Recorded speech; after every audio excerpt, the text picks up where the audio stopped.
નમસ્કાર, star India TV ન્યૂઝમાં આપનું હાર્દિક સ્વાગત છે। આપ જોઈ રહ્યા છો સ્ટાર ઇન્ડિયા ટીવી ન્યૂઝ, સત્યની વાતે સત્યની સાથે। ઝાલોદ બીએમઆઈ સ્કૂલમાં વિદ્યાર્થી સંસદ બનાવવા માટે પ્રથમ વખત ચૂંટણી યોજાઈ। વિદ્યાર્થીઓમાં નેતૃત્વ કરવાની ક્ષમતા વધે તેવો મુખ્ય આશય। નમસ્કાર, આજરોજ શ્રી બીએમ હાઈસ્કૂલ ઝાલોદમાં એક નવતર કાર્યક્રમ સ્વરૂપે અમે વિદ્યાર્થી સંસદની ચૂંટણી લઈને આવ્યા છે। જેમ ધારાસભ્ય, એમપી, એમએલએ, મુખ્યમંત્રી, પ્રધાનમંત્રી અને એમના મંત્રીમંડળની રચના થાય છે, એ રીતે આ વખતે અમે બીએમ હાઈસ્કૂલમાં વિદ્યાર્થી સંસદની રચના કરીએ છીએ, જેની અંદર 1416 વિદ્યાર્થીઓ અને 20 વર્ગોએ ભાગ લીધો છે। 20 વર્ગોની અંદર બિલકુલ ચૂંટણી જેવું વાતાવરણ છે। ઉમેદવારોએ પોતાના ઉમેદવારી પત્ર ભર્યા છે, પ્રચાર કર્યો છે અને હવે ચૂંટણી થાય છે।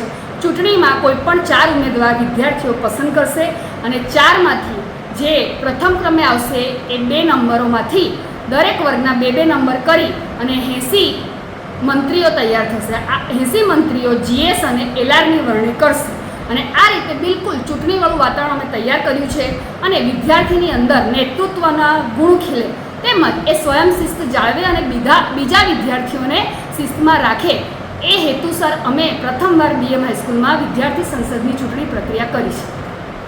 ઝાલોદ બીએમઆઈ સ્કૂલમાં આજરોજ 26/6/2025 ગુરુવારના રોજ વિદ્યાર્થી પ્રતિનિધિ બનાવવા માટે ચૂંટણી યોજાઈ હતી, જેમાં કુલ 20 વર્ગોમાંથી 1416 વિદ્યાર્થીઓએ મતદાન કર્યું હતું। દરેક વર્ગોમાં વિદ્યાર્થી પ્રતિનિધિ બનવાનો અનેરો ઉત્સાહ અને ઉમંગ જોવા મળતો હતો। દરેક વર્ગોમાં વિદ્યાર્થી પ્રતિનિધિ બનવા માટે તેઓએ પોતાનો પ્રચાર પણ ક્લાસરૂમમાં જ કરતા જોવા મળતા હતા। એક વર્ગમાંથી કુલ 4 વિદ્યાર્થી પ્રતિનિધિ ચૂંટવાના હોવાથી 4 વોટ નાખવાનું ફરજિયાત હતું। તેમજ જેમ ચૂંટણી પ્રક્રિયા યોજાય તેમ વિદ્યાર્થીઓના નામ સાથે ખરાઈ કરી મતદાન કર્યા બાદ હાથની આંગળીમાં કાળી લીટી પણ માર્કર પેનથી દોરવામાં આવેલ હતી। બાળકોમાં આજની ચૂંટણીને લઈ અનેરો ઉત્સાહ અને આનંદ જોવા મળતો હતો। સ્કૂલના પ્રિન્સિપલ યુક્તિબેન પંચાલે કહ્યું હતું કે સ્કૂલમાં પ્રથમ વખત વિદ્યાર્થી સંસદની ચૂંટણી યોજવામાં આવેલ છે, જેથી વિદ્યાર્થીઓ પોતાનામાં નેતૃત્વ કરવાની ક્ષમતા કેળવી શકે તેમજ ક્લાસરૂમમાં કે સ્કૂલની વિદ્યાર્થીઓને લઈ કોઈ પણ સમસ્યા હોય તેનું યોગ્ય નેતૃત્વ કરી તેનું નિરાકરણ લાવી શકે।